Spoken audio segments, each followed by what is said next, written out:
Hi everyone, welcome. It's Mama Benedict, and great that you're here with us. Tomorrow is May 1st, 2021, and my husband and I will be married 11 years. Ooh, it's not very long, but it is. I mean, every year is and every moment is a milestone. My parents are going to be married 45 years this year. Anyway, so I thought it might be a good idea to talk about getting married in my experience and how it was, and just things like that. So welcome, and let's get into it. So I'm going to jump towards the fact after we were engaged. Ernest and I are Catholic, and we wanted to get married in a Catholic church, and that was really important to us. And I think Ernest was really good. He just let me plan it. I offered to say, okay, do you like this song? Do you like this? What do you like this? Do you like this reading? Whatever. But he kind of stood back, and he had more fun going like this, ding, ding, ding, ding, with all the stuff on the registry that we never got. Anyway, so we were really blessed. Ernest was doing his master's at the University of San Diego, and on that campus, they have a parish church called the Immaculata. And I tell you, if you have never seen this church, go online and see the Immaculata in San Diego, California. It is so beautiful.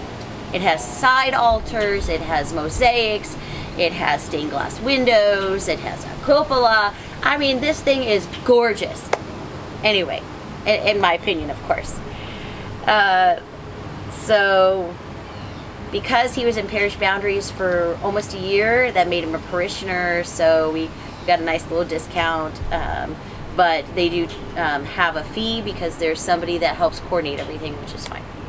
Anyway, so also the one thing that was really good is that one of Ernest's classmates, Father Daniel, who is from Kenya, would meet with us anytime I would come up and visit. So kind of like once a week or so in the 6 months leading up to our wedding, and he would talk about various things with us. So not only did we meet with Father Daniel, which wasn't required, but we wanted to do it, and I think it was an excellent idea. But we also went to Engaged Encounter, which was a weekend a retreat type thing, and then we also had a day and it was from the diocese. So different dioceses require different things before you get married, and so we knew we weren't going to have a lot of people at our wedding, but that didn't matter to us. We were just so excited. And but there's Ernest and I were still so new to each other and culture, but we knew that was gonna come as time went on, and that wasn't gonna be something that was gonna be a problem for us. So we didn't have we were like, okay, the culture's there, but we still want to get married, and we have the same faith, so this is great. But what I didn't know was how Africans do weddings, and I don't think that my husband understood how I didn't understand or what things would look like to me, because he never had to explain it to somebody, and especially his fiance. And I had never thought about, well, I have to explain how Americans tend to get married here. It was one of those things, and I never thought about it. I mean, we kind of talked about it, but there were a lot of things that just didn't get communicated, which is okay. Honestly, the one thing, if I had a choice of one thing that I would go back and change, it would be, and I told myself to do it, but I still didn't do it, is get a lot of sleep, rest the week before the wedding. Because I tell you, I was so tired that the mass was beautiful, but after that, it was bad, and I apologize to everybody because I was so tired and I just didn't care. And I remember it wasn't great, and my father was very sick at the time, And so that was really hard. I mean, he's doing fantastic now. Dad, I'm so proud of you. But anyway, so I mean, there are other things definitely I think my husband and I have talked about through the years, changed. But so because we didn't think to explain things or talk about those things, because it just didn't come to mind, like maybe we should say, this is how we do it in my culture, or whatever. So I just went along with, oh yeah, of course we're going to get flowers, and of course it's going to be like this, and of course we're going to have a cake like this. And to Ernest, those things didn't matter, and why do we have to spend hundreds of dollars on flowers when we can get fake flowers? Or why do we have to use flowers at all? In Tanzania, fake flowers is very, very common, even though at least here in the United States, with the as far as I know, I'm not sure and I can't point to it, but in the documents for the church, we require live flowers. But I don't know if that's all the time, so I'm not going to get into that. But I wanted live flowers because I love flowers. So I tried to keep it down, and actually I think I did a really good job. And I went to like a wholesale, and we, I think we did pretty good. Anyway, we had friends that offered to do our wedding cakes for us, but when we found out that they were going to do Costco cakes, I was still grateful. They were beautiful, but I really wanted a wedding cake. Ernest didn't really care, but I just wanted this beautiful cake. So last minute, I ordered this beautiful cake. Now, I don't know if Ernest is gonna send me, I hope maybe he'll send me some links of all this, because all these wedding photos are so long ago, I don't remember exactly where everything is. But the cake was beautiful, and then I had all of these extra, which I did on purpose, extra flowers to put on the cake, which was so beautiful. And of course, once again, Ernest, that just wasn't important to him. And I don't think that's a cultural thing. I actually think that's just a male thing, and that's okay. That's how we compliment each other. So anyway, but the planning stage of the wedding, Ernest and I only had our own money. My parents, they weren't involved. And Ernest's parents couldn't be involved. They were all the way in Africa, and so we needed help. And some of the Tanzanians, Kenyans, whatever African community around San Diego came to help, and I was really grateful to them. But it was a shock, and it was a shock up until the end of our wedding night, because I just did not expect things to go the way they did. And once again, it was just all assumption on everybody's part. It's not bad. It's just that everybody assumed that everybody knew what was going to happen, and that this was just the way it was. In my experience, a wedding here in the United States is primarily the husband and wife getting married, and everybody else is celebrating with you. And correct me if I'm wrong, but that's kind of what I've always seen when I've gone to weddings. In my understanding, from what I've gathered through the years from Tanzanian weddings, is that the wedding is really for the family and friends. It's not for the husband and wife. I mean, they get all kinds of stuff, and it's beautiful and wonderful, but honestly, it's for everybody else. It's a party for them. It's a time for everybody else to party.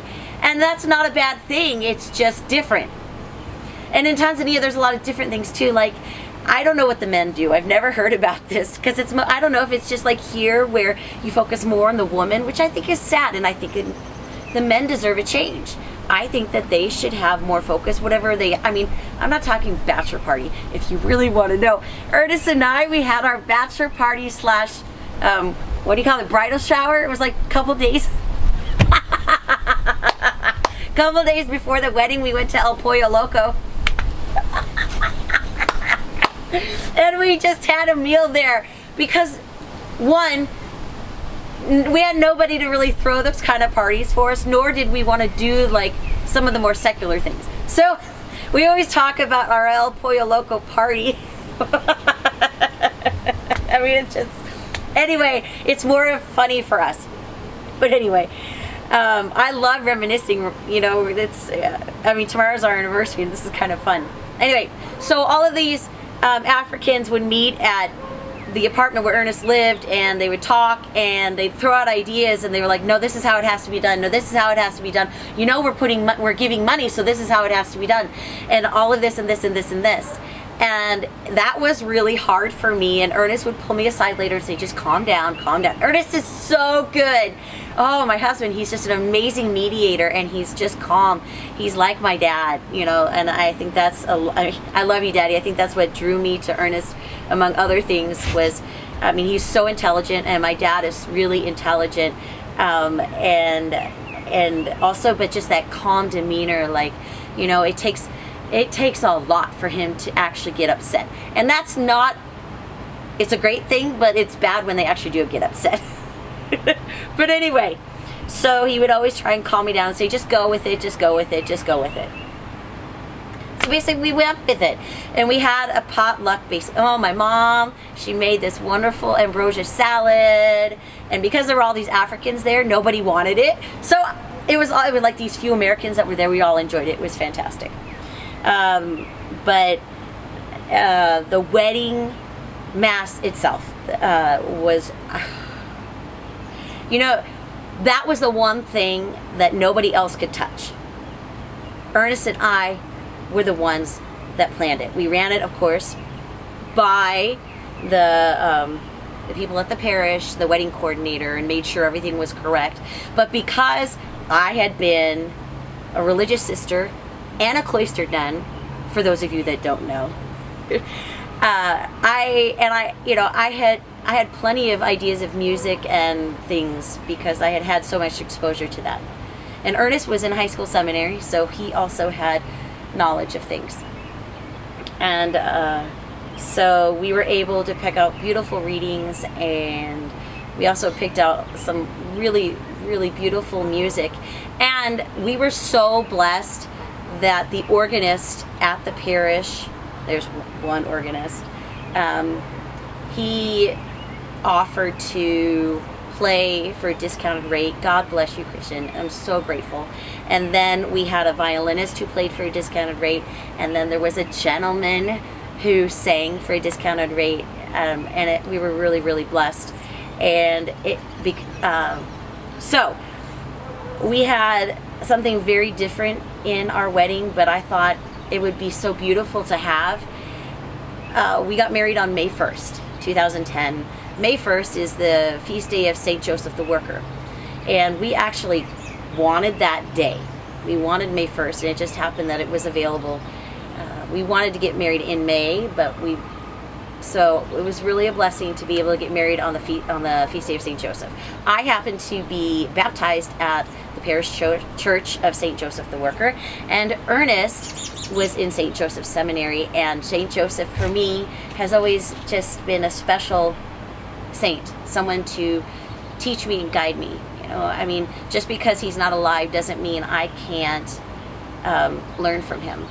So the saints are really important to me. Anyway, but also May is the month that is one of the months, May and October, but May is dedicated to Mary, the mother of Jesus, and to honor her as the mother of Jesus, the mother of God.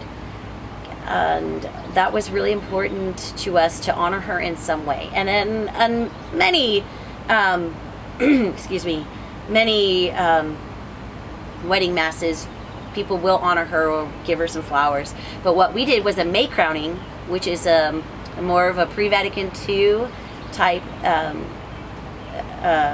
thing, but people still do it today. And basically, you sing a little song, or have some music, and someone will take a crown of flowers and put the crown on the statue of Mary at the church. And I tell you, I thought I was going to do it, but it just didn't make sense with my dress and everything, and also I wasn't tall enough. And Ernest did it, and to this day I think it was just perfect. Ernest, my husband, my new husband, crowning the Blessed Virgin Mary. I just think that's such a beautiful image, for me at least. to see the one who is going to protect me and our family, who's going to fight for us, and who's going to always care for me, and showing his love and honor to Mary. Anyway, and I can talk about Mary in another video if you want. That's fine, but here we're not going to talk about that. For those of you that are not Catholic or are Catholic but have differing opinions from the church about Mary. Anyway, but I think what the crowning moment for Ernest was, you know, yeah, you may kiss the bride and all of these other things. That's great. And the liturgy of the Eucharist was absolutely, we got to kneel right at the altar. It was so beautiful. So I'll go to the crowning moment, but just real quick, my Uncle Chris and my sister both did readings at the Mass. They read, and I think that was really a blessing. I had some of my dear friends at the wedding, and Ernest had classmates, and we had some family, a very few family, and everything. So, but the crowning moment, I think, for my husband was the Hallelujah chorus at the end. And he just loved it. And I still remember, I mean, he was so happy to be married, and he had just received this sacrament, but he was beaming on the Hallelujah chorus. So, you know, those things, nobody could take away from us in that special moment. The Africans didn't plan it or anything else. Now, I will tell you the one thing that was interesting is I was doing we were saying our vows in English and in Swahili, and I had not practiced them well enough, and I was nervous, and so I had to be careful to say all the right words, and I kind of mumbled through it, but as long as I didn't say the wrong things. There's you know, just like in English, if you say a word that's close to another word, it's not the same word. So, but anyway, I think that was really special, and that was what I wanted. I don't think Ernest could have cared less, you know. Anyway, and another thing I didn't know, you know, that I would go back and change is I would have just had, right after the wedding, I don't know how we would have done it, but I would have just had cake and coffee, or cake and punch, and done it and been over with and done it, you know, because we didn't have a lot of money. So why should we have to go out of our way to do something that we just can't afford? Excuse me. So, but we felt like we had to do this. So the money that the Africans had helped us raise, we had a hall and everything, and then the foods and things, and we hired a DJ, but we really didn't need the DJ, and I think he was really offended by that, but he was still getting paid because we already had like a mixtape. So it was, you know, but whatever. Anyway, so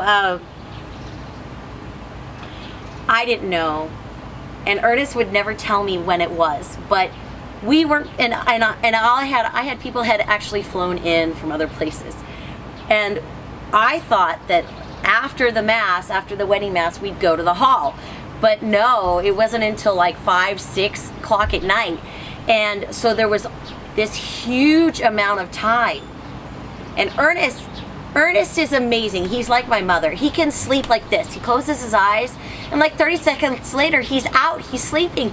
And I was so full of all of this, everything, that there was no way I was going to sleep, and I still had my dress on and all this. And he wouldn't say, because I don't even know if he knew when we were supposed to be there.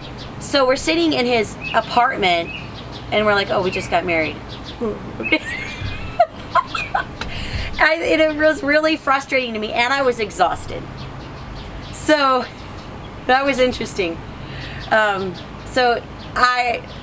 Yeah. But anyway, it was really nice. I mean, but I think that something that's really important, and I've learned this, and I will learn this more and more, I'm sure, if I keep trying, is that communication is so important. We can't assume that people think what we think or know what we think we know, and we can't assume about them either, you know. And I've learned that more and more. I think it's, as a teenager, I assumed that my mother always knew stuff, so I didn't have to tell her. And I get it now, Mom, but So I think that even if you're just marrying another American, communication is so important, because your wedding day is the beginning of a lifetime. It's not the end. It's like you know what I mean? Like, you shouldn't spend your whole inheritance or whatever it is on your wedding. I mean, it's supposed to be a beautiful day and all of that other things, but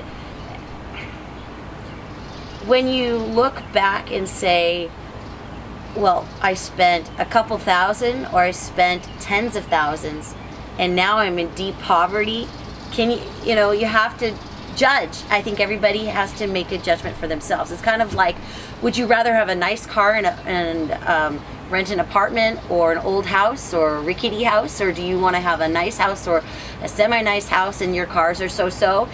Everybody has to deal with the money that they have and the situations that they're in. But we really did try. I ended up saying, okay, I'm going to go to David's Bridal and I'll find a dress. I'm not going to go to these boutiques. I'm not going to spend thousands of dollars. And I was really blessed. I knew I wasn't going to get my dream dress, whatever that was. I wasn't that girl that grew up pasting in a binder or something pictures of wedding dresses, because I just wasn't. I never was like that. But just how it is. Anyway, I found this beautiful dress, and it turned out that it was discontinued, and so it ended up being $100. And then I paid a couple extra $100 to get some